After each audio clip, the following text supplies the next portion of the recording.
रिया और वर्षा, ये चारों कॉलेज के टाइम के दोस्त थे और कॉलेज के बाद सब लोग अपनी जॉब में इतने बिजी हो गए कि एक दूसरे से मिलने का समय ही नहीं मिला।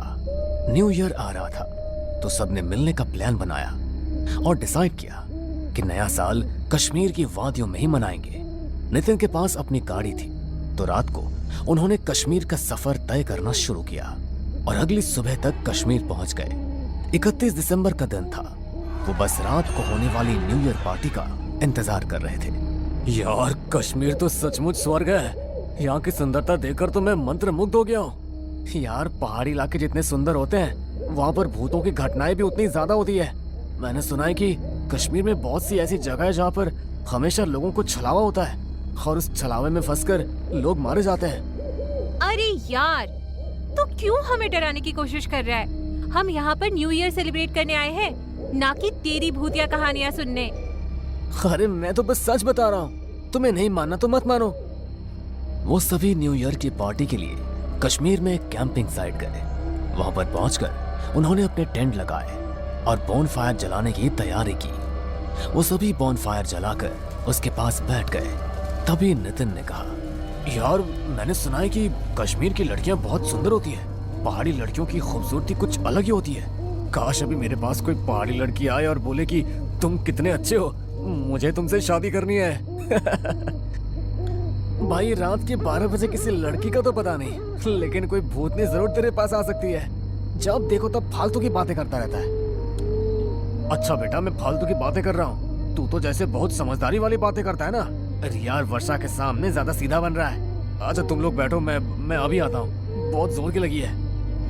अरे रुक, अपने साथ माचिस लेकर जा, कोई छलावा मिल गया तो अपने साथ ही ले जाएगा।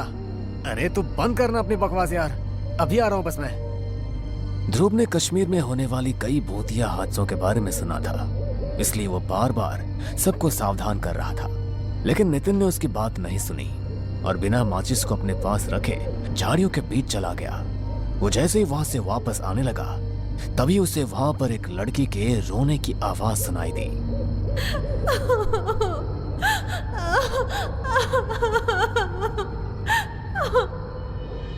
अरे इतनी रात गए, लड़की के रोने की आवाज। कहीं सचमुच यहाँ पर कोई छलावत नहीं है? जल्दी से निकलना पड़ेगा।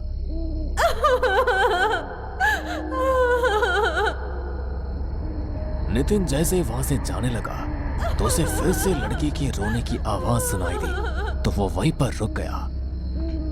अरे अरे फिर से वही आवाज। लगता है सच में कोई मुसीबत में है।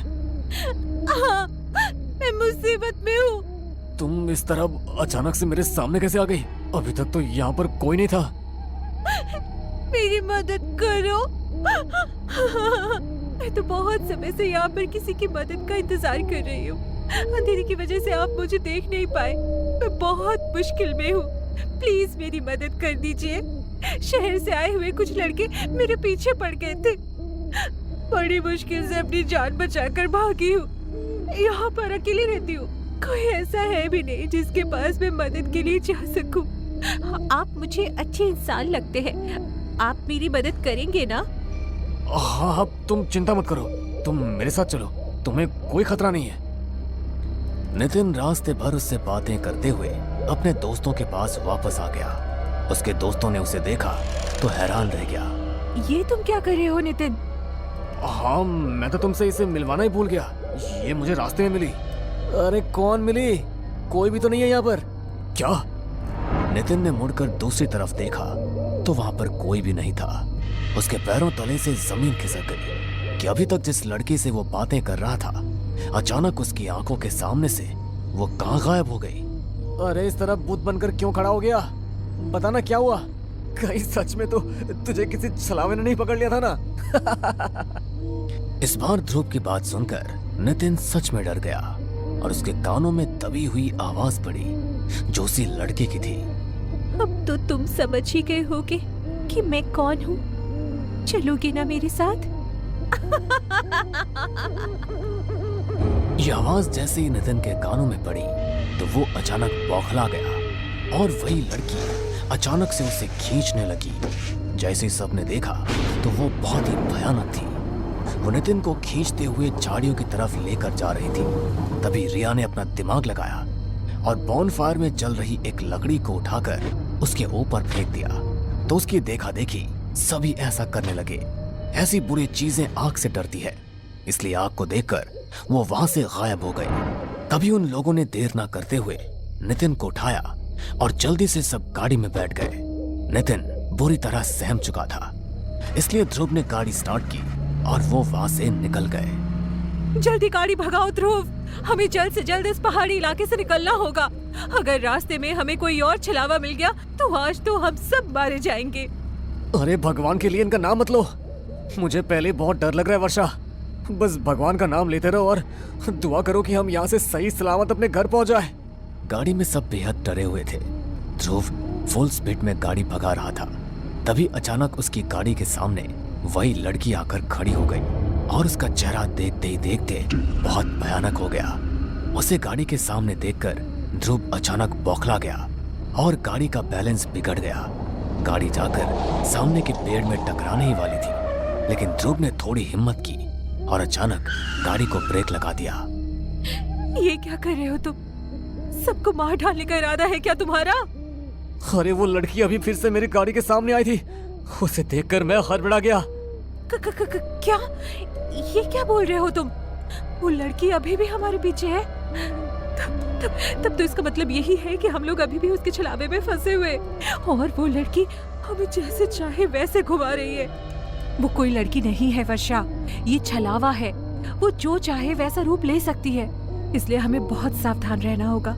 ध्रुव, तुम जल्दी से गाड़ी स्टार्ट करो और अगर इस बार कोई भी गाड़ी के सामने आए तो गाड़ी ना तो रोकना और ना ही हड़बड़ाना, बस गाड़ी आगे बढ़ा देना। ध्रुव ने अपने आप को थोड़ा समझाया और फिर से गाड़ी स्टार्ट की। इस बार उसने पहले से भी ज्यादा स्पीड से गाड़ी को भगाना शुरू किया। तभी अचानक से रिया की नजर गाड़ी के रियर मिरर पर पड़ी तो उसके होश उड़ गए, क्योंकि नितिन की आंखें पूरी तरह लाल हो चुकी थी और वो बड़े भयानक तरीके से हंसता हुआ रियर मिरर से उसी की तरफ देख रहा था। उसे देखकर रिया अचानक से चिल्लाई और उसके चिल्लाते ही नितिन उस पर झपट पड़ा।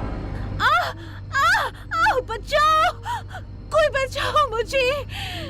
वर्षा ने जल्दी से अपना हाथ में पहना हुआ रुद्राक्ष का ब्रेसलेट नितिन के माथे पर लगा दिया। तभी नितिन बुरी तरह तड़पता हुआ रिया से दूर हो गया और वो तीनों देर ना करते हुए गाड़ी से निकलकर वहां से भाग गए।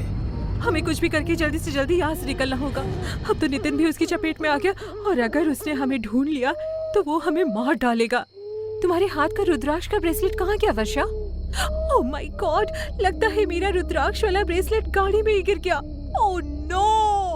वर्षा ने जैसे ही ऐसा बोला वैसे ही पीछे के एक पेड़ पर बैठे नितिन ने पीछे से उस पर हमला कर दिया और उसे घसीटता हुआ जंगल के अंदर ले जाने लगा।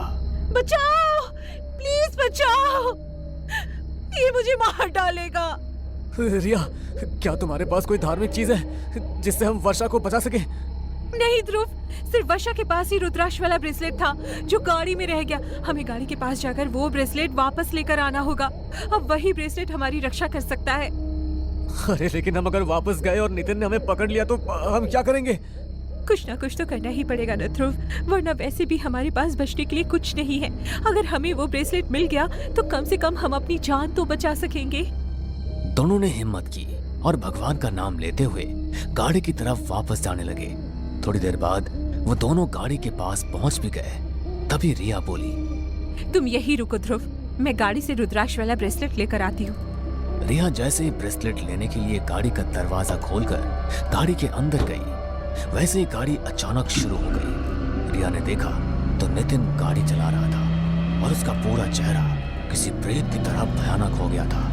वो जोर जोर से हंसते हुए रियर मिरर से रिया को देख रहा था। तुझे क्या लगा कि तू बच जाएगी? लेकिन ऐसा नहीं होगा। अपने दोस्तों की तरह तुझे भी मैं अपने चपेट में ले ही लूंगा। यार, रिया गाड़ी में ब्रेसलेट ढूंढते हुए मदद के लिए चिल्ला ही रही थी और वहां ध्रुव किसी न किसी तरह रिया को उस छलावे के चंगुल से बचाना चाहता था। वो गाड़ी के पीछे पीछे भाग रहा था, लेकिन गाड़ी की स्पीड के आगे वो कुछ नहीं कर पाया। वो जानता था कि वो अब कुछ नहीं कर सकता, इसलिए वो हिम्मत हार कर अपने घुटनों पर बैठ गया और उसकी आंखों से आंसू निकल गए। हमारी मदद करो ऊपर वाले, इस छलावे ने हमें बुरी तरह अपने चंगुल में ले लिया है। हमें इसके चंगुल से निकाल और हमारी रक्षा कर। ध्रुव ने जैसे ही भगवान से यह प्रार्थना की, वैसे ही उसे अपने पीछे से कुछ आवाज सुनाई थी। उसने पीछे मुड़कर देखा तो नागा साधुओं की एक टोली वहां से गुजर रही थी। वो जल्दी से उनके पैरों में जाकर गिर गया। मेरी मदद कीजिए बाबा, छलावे ने मेरे 3 दोस्तों को अपने कब्जे में ले लिया है। मुझे उनकी जान बचानी है, मेरी मदद कीजिए। तुम चिंता मत करो बेटा, हमसे जितना बन पाएगा हम करेंगे। नागा साधुओं की टोली ने अपने हाथ में भभूति ली और कुछ मंत्र पढ़ते हुए रास्ते पर भभूति को दे मारा। तभी एक सीधी लकीर खींचती हुई बहुत आगे तक गई। हमें इस रास्ते पर आगे बढ़ना होगा। ध्रुव जल्दी जल्दी नागा साधुओं के साथ उस रास्ते पर बढ़ने लगा तो देखा उसकी गाड़ी एक जगह पर आकर रुक गई है। नागा साधु ने फिर से भभूति को अभिमंत्रित करके गाड़ी पर छिड़क दिया तो एक काला धुआं गाड़ी से निकलकर जंगल के अंदर जाकर समा गया। उन्होंने गाड़ी का गेट खोला और नितिन और रिया पर भी भभूति छिड़की और उन तीनों को अपने साथ अपने आश्रम ले गए। आपका बहुत बहुत धन्यवाद बाबा, आपकी वजह से आज हम तीनों सुरक्षित हैं। लेकिन हमारी एक दोस्त वर्षा अभी भी लापता है, हमें उसे ढूंढना होगा। मैं जानता हूँ बेटा कि तुम्हारी एक और दोस्त लापता है, लेकिन मुझे बड़े खेद के साथ कहना पड़ रहा है कि वो अब जिंदा नहीं है। छलावे ने उसे अपनी चपेट में लेकर खत्म कर दिया। तुम उसके लिए दुआ करना कि भगवान उसकी आत्मा को मुक्ति दे। नागा साधु की बात सुनकर उन तीनों की आंखों में आंसू आ गए, क्योंकि उन्होंने अपने एक बहुत अच्छी दोस्त को खो दिया था। नागा साधु ने दिन के समय ही उन्हें वहां से रवाना कर दिया। वो अपने घर तक सही सलामत पहुंच गए, लेकिन अपनी दोस्त को खोने का मलाल हमेशा के लिए उन सब के दिल में रह गया। उन्होंने वर्षा की मुक्ति के लिए हवन कराए ताकि उसकी आत्मा को छलावे से मुक्ति मिल सके, लेकिन उनके मन में हमेशा यही बात रही कि अगर वे थोड़ी और कोशिश करते तो शायद वर्षा को बचा पाते, या वो लोग कभी नया साल मनाने के लिए कश्मीर गए ही ना होते। वैसे तो कश्मीर लोगों के लिए स्वर्ग है, लेकिन उन लोगों के लिए नर्क बनकर रह गया और वो लोग फिर कभी अपनी जिंदगी में कश्मीर नहीं गए। कश्मीर की वो बुरी यादें हमेशा के लिए उनके दिलों में समा गई।